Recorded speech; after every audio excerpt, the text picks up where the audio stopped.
What is up, my friend? Welcome to episode number 33 of the John Amyx podcast. And today I'm going to be talking about how to overcome adversity and difficult times in life. And since today is a Sunday sermon edition, you better buckle up because I will be bringing you some spiritual meat, like medium rare or however you like your steak. You know what I'm talking about. So sit back, relax, and enjoy the show.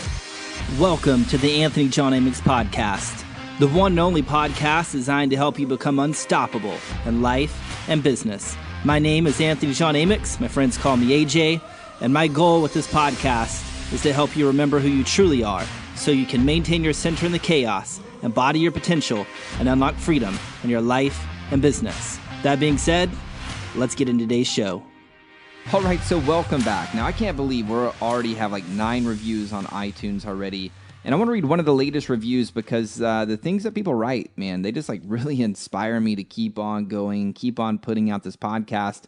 And so it's one of the newest reviews. It's from attorney Allison. She says it's an amazing podcast to create the life you desire. And she goes on to say, new listener to the podcast, and I must say I'm loving it. The Sunday sermons are definitely my favorite. I'm always trying to learn more about mindset, and this podcast is just what I needed. I've added this podcast to my list of daily listens as I get ready for work. So Allison, if you're listening, thank you so much. I really appreciate you for taking time out of your day to share your kind words of encouragement. Man, just from the bottom of my heart, just thank you. And for those of you who haven't left a review on iTunes yet, what are you doing? I'm just kidding. I'm not going to throw shade at you. It's all good.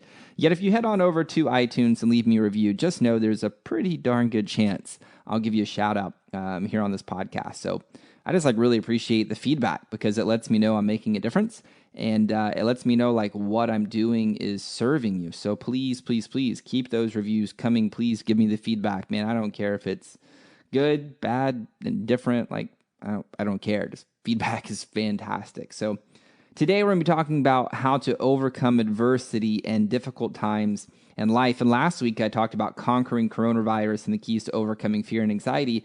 And this whole corona thing, man, it's had a big, big, big impact on the economy already. My wife, she works in the hospitality industry for some of the big players in that space. And one of the CEOs of the big hotel corporations, he sent out a video to his corporate executive team telling them that this virus, right, has already had an economic impact greater than that of 9/11 and the Great Recession combined. And it's crazy to think about to me. Because we're just 2 weeks into this whole thing here in America. And he's asked his team members to take a 50% cut in pay for the next 60 days. And then they're going to reassess some things. Now, the reason I'm sharing this with you is because this virus is having a massive economic impact, and its rippling effects are already creating an environment of adversity for a lot of people. Now, on the flip side of that, I have personal clients of mine that are in a totally different industries, and they're totally outside, of course, hospitality. But they've, closed $40,000 or more this week. Had another client close $15,000 this week. But my point is for a lot of people, the difficult times are here and they're worried, right? And this adversity is just right around the corner. And here in Texas, we have a saying of when times get tough, the tough get going. And in the season that we're entering, it's going to require a bit of this. But if we're not careful and if we don't stay woke, we're going to make this harder than it really needs to be. So today I just wanted to really talk about how do we overcome this difficult time from a place of power? How can we find peace in this adversity and emerge victorious during and also on the other side of this economic downturn? And so I think we can learn a lot from a prophet named Joel. In Joel 2, it says, "Blow the trumpet in Zion, sound the alarm on my holy hill. Let all who live in the land tremble, for the day of the Lord is coming. It is close at hand. A day of darkness and gloom, a day of clouds and blackness, like dawn spreading across the mountains. A large and mighty army comes, such as never was in ancient times, nor ever will be in ages to come. Before them fire devours, behind them a flame blazes. Before them the land is like the Garden of Eden, behind them a desert waste. Nothing escapes them. They have the appearance of horses. They gallop along like cavalry. With a noise like that of chariots, they leap over the mountaintops like a crackling fire, consuming stubble, like a mighty army drawn up for battle. At the sight of them, nations are in anguish. Every face turns pale. And then in verse 9, it says, they rush upon the city, they run along the wall, they climb into the houses like thieves, they enter through the windows. Before them the earth shakes, the heavens tremble, the sun and the moon are darkened, and the stars no longer shine. The day of the Lord is great, it is dreadful. Who can endure it? So as you can see, in his day, the people of Judah experienced this massive attack of what they called like quote unquote locust, right? Which some scholars say is a metaphor for like this foreign nation believed to be the Assyrians. And they just pretty much destroyed everything. And if that wasn't bad enough, then like this terrible drought hit the land immediately after that. So essentially these quote unquote locusts, they came through, ate up all of the crops, and then the drought kept anything from growing, and it crippled their economy and created a massive amount of suffering for not only the people, but for the land and the animals. And so this ancient story, it's a bit similar to the strange times that we're in right now. You know what I mean? So Joel came in to deliver a message to the people of that time. In Joel 2, verse 12 and through 13, he writes, even now declares the Lord, return to me with all your heart, with fasting and weeping and mourning, rend your heart and not your garments. Return to the Lord your God, for he is gracious and compassionate, slow to anger and abounding in love, and he relents from sending calamity. Now, essentially, Joel came to tell the people that they had wandered away from their walk with their God, and he urged the people to return to their God with all of their hearts. Now, to be clear, I am not saying any of this economic downturn is because people have sinned or because God is angry. That is not what I'm saying. And I'm also not saying that our solution is returning to God, as in going to church or needing to ask for forgiveness because we're lowly sinners. That's not what I'm saying either. See, I see this message of Joel through a completely, totally different lens. And what I'm about to say, let me just give you a little warning here. It may trigger you. And you may think it's blasphemous. And I say this because if I heard what I'm about to say back in 2009, 2010, 2011, I would have thought what I said was crazy. See, I believe God is consciousness, like pure, unconditional love, pure potential expression. And I believe God, this consciousness, lives in every single human being on the planet. And we're all here on this planet for God to have his or her own unique experience as me, as you on this planet. For if that wasn't true, then our soul would have simply stayed in the totality of pure consciousness. So when I hear Joel saying the people had wandered away from their walk with their God, what I hear is the people walked away from their awareness that they are consciousness. And when I hear Joel urging the people to return to their God, what I hear is him telling people to remember who they are, which is consciousness. Now, part of this human experience is understanding that we are both conscious and that we are also subconscious, meaning we are consciously aware of what we're doing, and also we carry with us a subconscious expression that creates the very world that you and I individually experience. So let me try to explain this. One of my favorite authors of all time I've studied, and he's totally changed my life like massively, is an old writer who lectured in like the 1950s, and his name is Neville Goddard. Now, maybe you've heard of him, maybe you haven't, doesn't matter. In one of his books called Prayer, The Art of Believing, he writes, the subconscious is what man is. The conscious is what man knows. Now in John 10:30, Jesus says, I and the Father are one, meaning the conscious and the subconscious are one. And in John 14:28, Jesus says, I go unto the Father, for my Father is greater than I. Now, Neville suggests that the conscious and the subconscious are one. The Father and I are one. But the subconscious, the Father, is greater than the conscious, meaning I, me, you. Is this making sense? In John 14, 10 through verses 11, Jesus says, don't you believe that I am in the Father and that the Father is in me? The words I say to you, I do not speak on my own authority. Rather, it is the Father living in me who is doing his work. Believe me when I say that I am in the Father and the Father is in me, or at least believe on the evidence of the works themselves. So in this scripture, Neville suggests that you and I are objective consciousness. And as a result, by ourselves, we can do nothing. Yet the Father, meaning our subconscious, he doeth the work. Now, I just love Neville, man. Like, I hope this is making sense to you. I told you I'd be bringing you some tasty, spiritual, juicy meat in this episode. So I told you, buckle up. Now, Neville goes on to say the subconscious is that in which everything is known, in which everything is possible, in which everything goes, from which everything comes, which belongs to all, to which all have access. And that what we are conscious of is constructed out of what we are not conscious of. Let that sink in for a moment. What we are conscious of is constructed out of what we are not conscious of. Meaning our conscious reality is constructed out of our subconscious. Now, after studying this stuff for nearly 5 years now, this makes perfect sense to me. And it's a big reason of how I came to know and understand the law of being. The law of being states the world will give you exactly that which you are at your core, and your core consisting of the thoughts and feelings that you hold on to predominantly. Simply stated, your core thoughts and feelings are your subconscious. Now, Jesus was a master at this, and I know this because in John 14:10 and 11, he says, "It is the Father," meaning the subconscious, "living in me who is doing his work. Believe me when I say that I," the conscious mind, "am in the Father," the subconscious, "and the Father," the subconscious, "is in me," the conscious mind.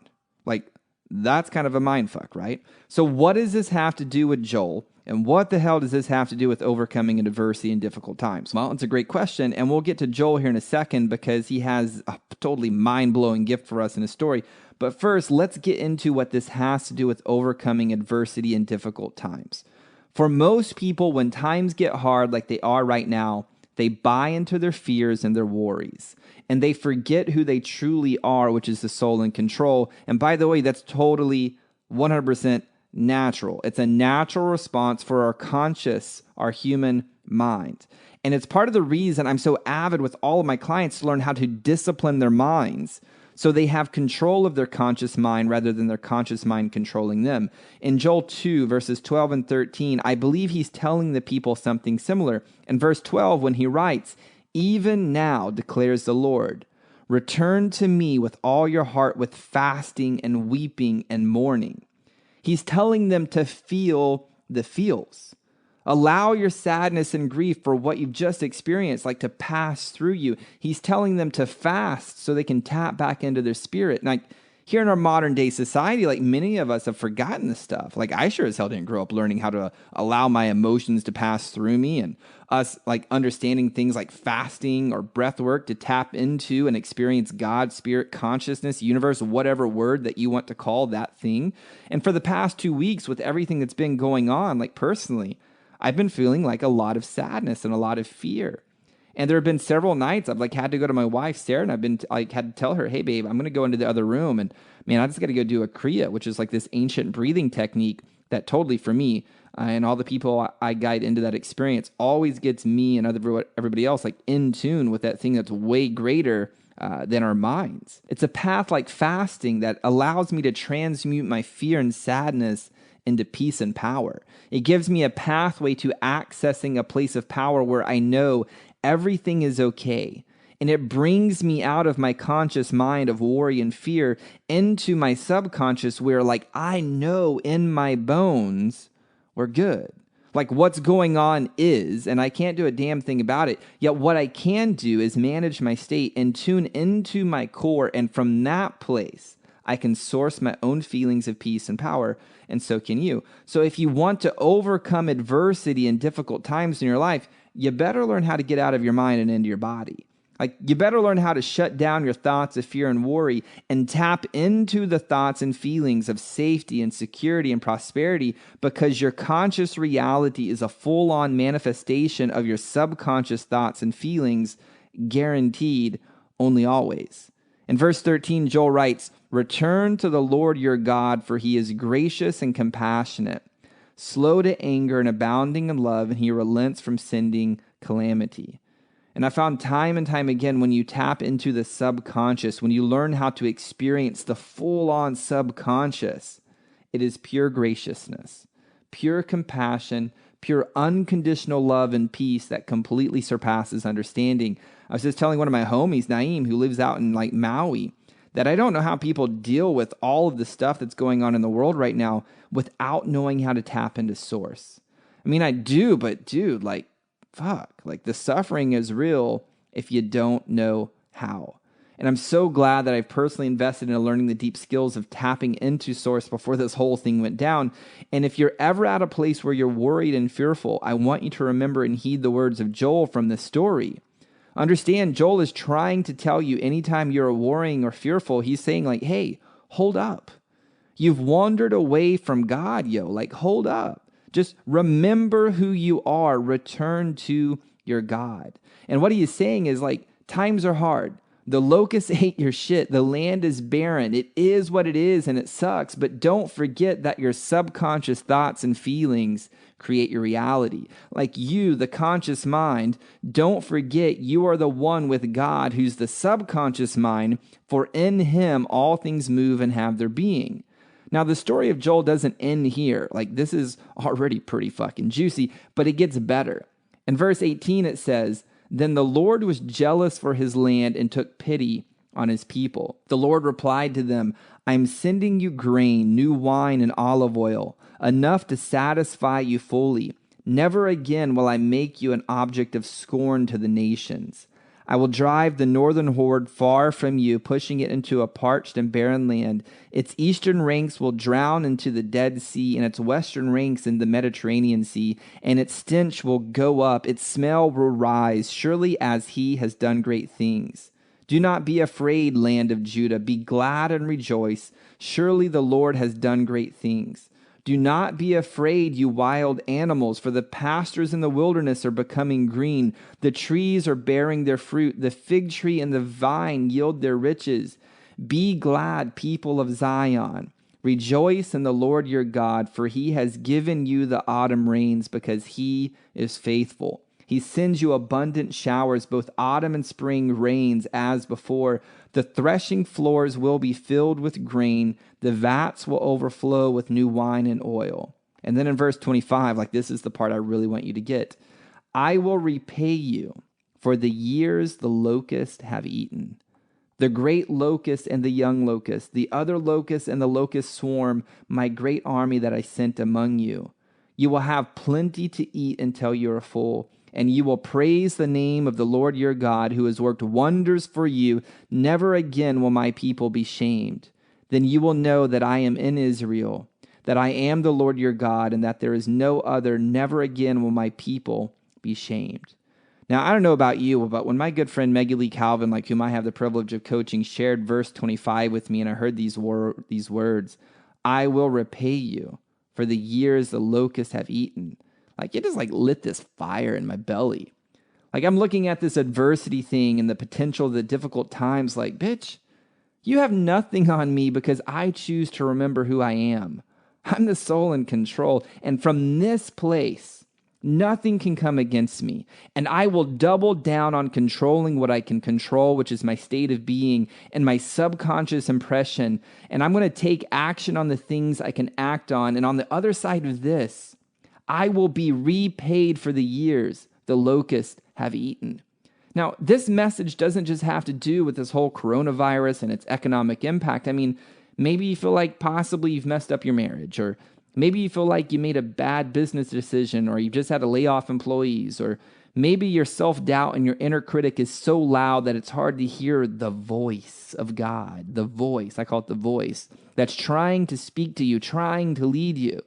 Maybe you lack the faith to make the move from good to great, or maybe you just bought a house or an investment property or stocks and you just didn't time the market right, or maybe your 401k just took a massive hit. Whatever it is, I want you to know this. Remember who you are, which is the soul in control. Tap into that and know you will be repaid for the years the locusts have eaten. You will have plenty to eat until you are full, and you will praise the name of your Lord your God, who has worked wonders for you.